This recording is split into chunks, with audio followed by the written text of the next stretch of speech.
Hello, it's Stephen here from Hawkulele. Today we're going to look at tutorial number 4 for GarageBand. This is where we start to add in some virtual instruments to our song. And the instrument we're going to add today is the bass. This really adds some good depth to your music. So let's click on GarageBand here. And you can see you've got GarageBand song number 1 ready and waiting. So if we click on GarageBand song number 1 here, this brings us back to our first panel. Now, just to check that we've got all our tracks ready, we press on the track button here. And there they are, ready and waiting for us. Now we're going to add in some bass and to add another instrument. So we're going to click on this cross at the bottom here. And that brings us up to the instruments that we can use. Again, we've got guitar and bass and strings, lots of different things. We're going to concentrate on bass today. Now if we go to more sounds first, there we are, you can see all the different types of bass that you can use. They've got different sounds. At this point, we're not too sure what they sound like, but don't worry, we're just going to pick one and we'll pick the Liverpool bass for now. So I'll click on there. Now it brings something up which looks a little bit like this, which can be a bit confusing, all these different chords.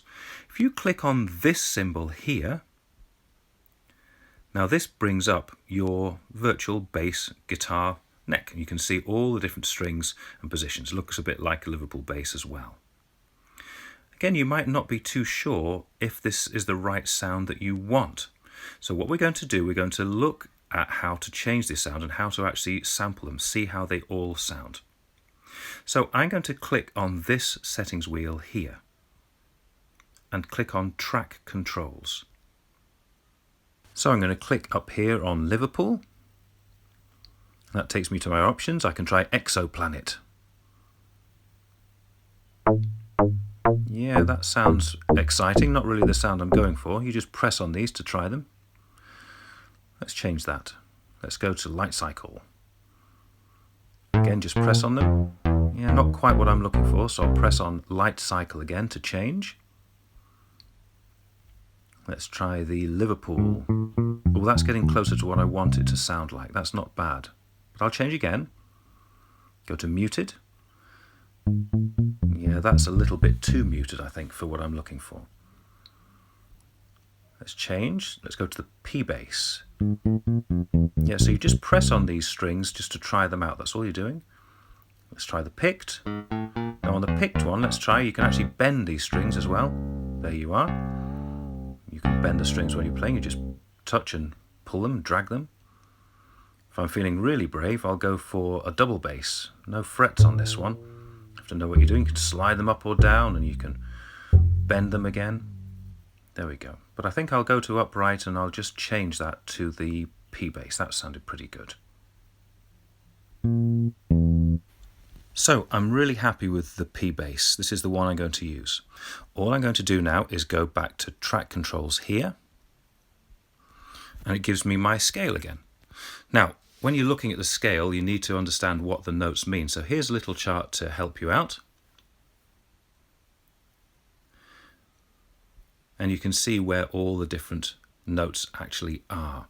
So this is just learning a little bit about the bass. It's always good to have a little chart next to you so you know what's what. So what we're going to do is we're going to go back to our panel here. We can see that the bass is highlighted. We know we're going to record there. Again, if you highlight this one, it'll record over that vocal, and highlight that one, it'll record over it. We don't want to do that. We want to record our bass. So when we're ready, all we do is we make sure we've got our earphones in again to avoid that bleeding music through across. And all we'll do is we'll press this little icon here. And that takes us nicely back to our bass guitar ready to play. So what I need to do now is actually play through this at the same time as my song to try and get things right. Now luckily my song has got a D, an A and a G, and D is this note here, A is this one, and G is this one, which is quite lucky. Now one thing to note, when you're playing these, if you're playing an open note, you have to play here.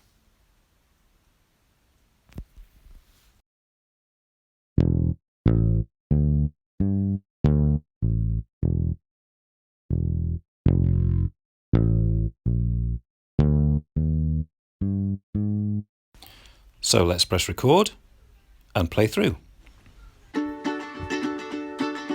I'll fly away, oh glory, I'll fly away in the morning when I die, hallelujah, by and by, I'll fly away.